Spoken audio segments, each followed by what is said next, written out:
নমস্কাৰ, মোৰ নাম ৰায়হানুল ইছলাম। মই চাপাখোৱা টাউন চৰকাৰী প্ৰাথমিক বিদ্যালয়ৰ ৩য় শ্ৰেণীৰ ছাত্ৰ। মই মহাত্মা গান্ধীৰ বিষয়ে দুআষাৰ ক'ম।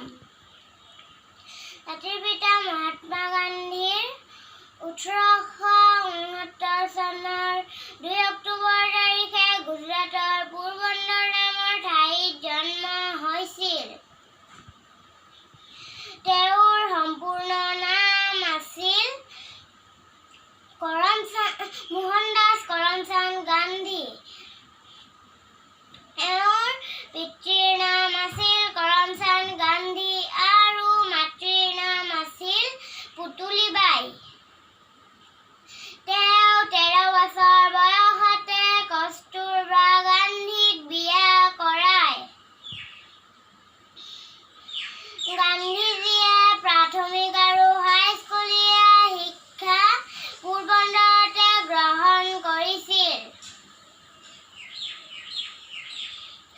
17 বছৰ বয়সতে তেওঁ প্ৰৱেশিকা পৰীক্ষাত উত্তীৰ্ণ হোৱাৰ পাছত তেওঁ আইন পঢ়িবলৈ বিলাতলৈ যায়। 1891 চনত তেওঁ বিলাতৰ পৰা ঘূৰি আহি ভাৰতত ওকালতি আৰম্ভ কৰে।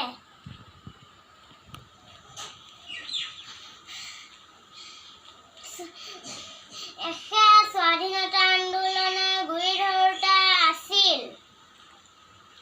ভাৰতৰ স্বাধীনতাৰ বাবে এখেতে কৰা অৱদানৰ কথা আমি সদায় শ্ৰদ্ধাৰে স্মৰণ কৰিম। তেওঁক আমি বাপুজী বা জাতিৰ পিতা বুলি জানো।